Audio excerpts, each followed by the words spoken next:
Jordan. Thank you.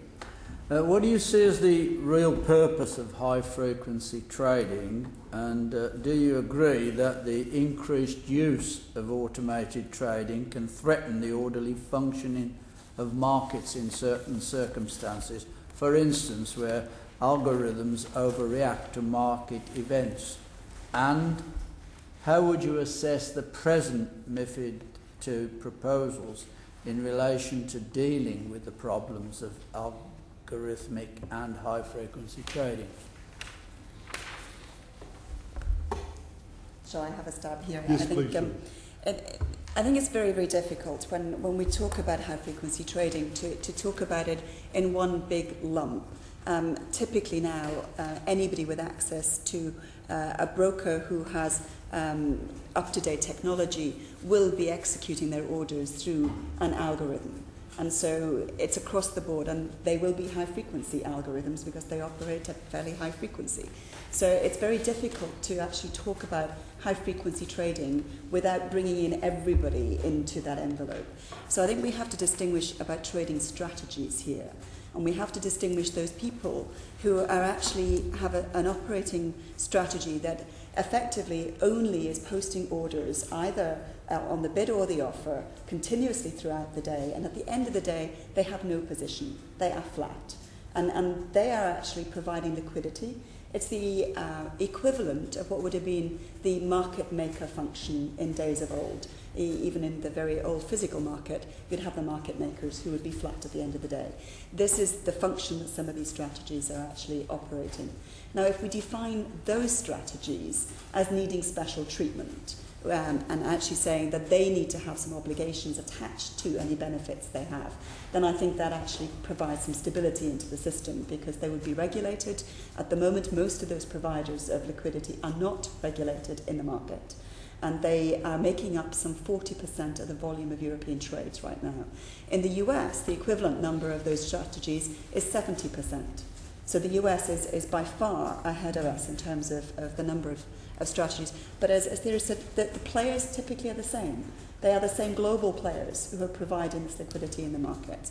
So I think in Europe, the first thing we need to do, and this regulation actually covers it, is to make sure those entities who are providing that liquidity are actually regulated in themselves. So any orders and messages they put into the system will actually be monitored and will be regulated with oversight by the national regulators.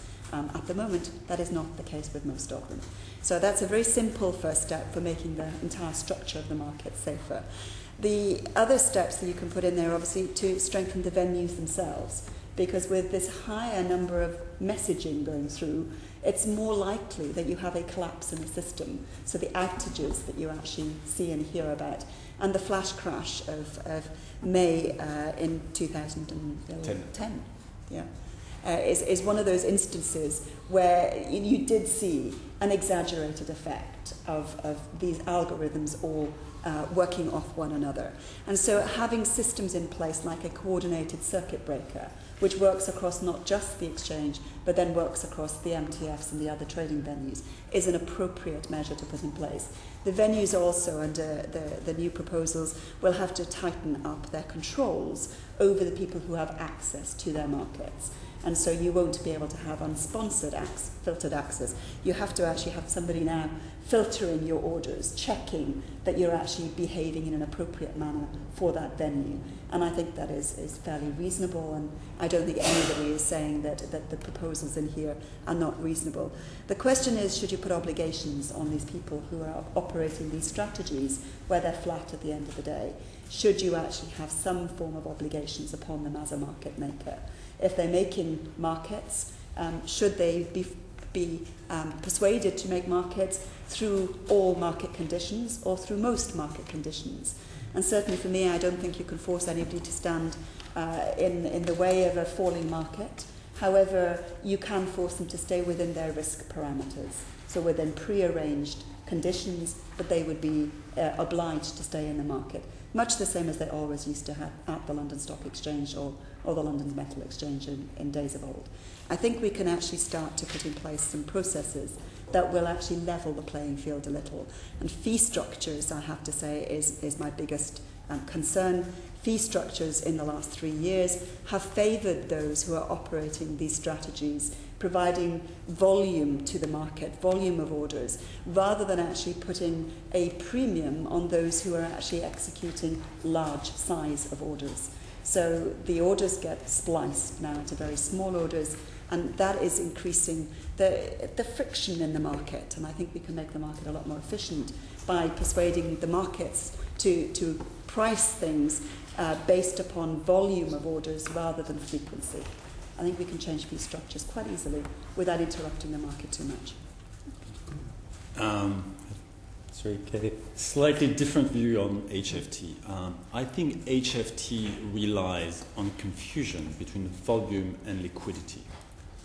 Liquidity is a very simple concept. It consists of having someone willing to buy when you're looking to sell and someone willing to sell when you're looking to buy.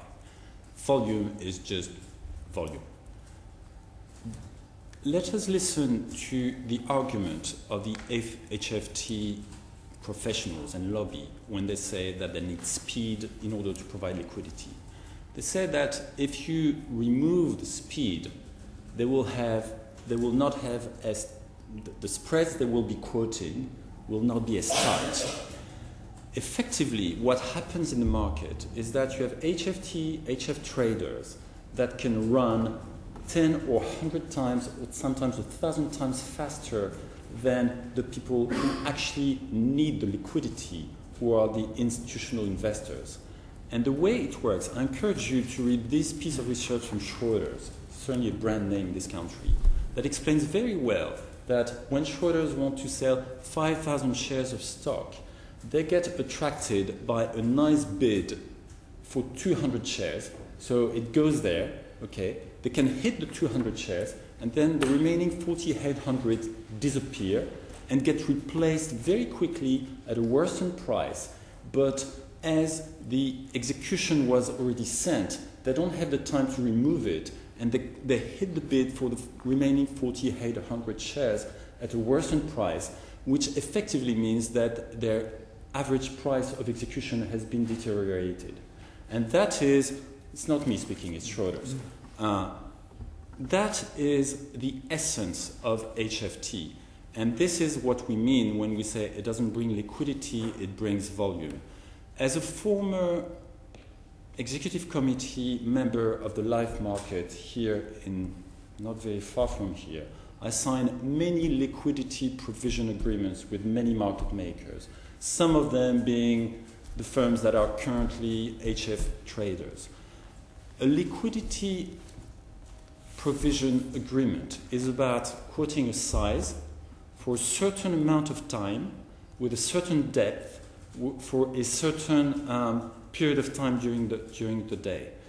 The two key issues here is that a liquidity provider does not have the right to walk away from the price he or she is quoting when the client wants to trade. When we listen to what the HFT professionals are saying, i.e. we need speed to make markets, what they're saying is that I need to be fast enough not to stick to my price when the customers want to trade. And I'm sorry, I know this is not a popular thing to say, but this is exactly the opposite of what liquidity provision is about. Liquidity provision, and that is why liquidity providers get paid, and it's normal that they should get paid, it's a difficult job, it's a risky job, is about this is my price, if you want to trade, you may trade. It is not about this is my price, oh, by the way, you wanted to trade, but I walked away from you and you couldn't trade, or you could trade in a very small amount and the rest of your order was executed at a worsened price. That technique is called smoking in the market, and that smoking technique is the way it works all the time. There's two main strategies in HFT, the one I just described, and the other one is basically about, and this is perfectly legal, there is no market abuse in the legal sense of the term, but philosophically speaking, it is technological front-running, i.e. they detect trading patterns used by large institutional investors, get in front of whoever is trading with a certain pattern and benefit from it. That is trend following, that is front-running, and that and it's done in such a clever way that, in the vast majority of cases, it is not illegal. But does that mean that it benefits investors? My clear answer is no. Colleagues.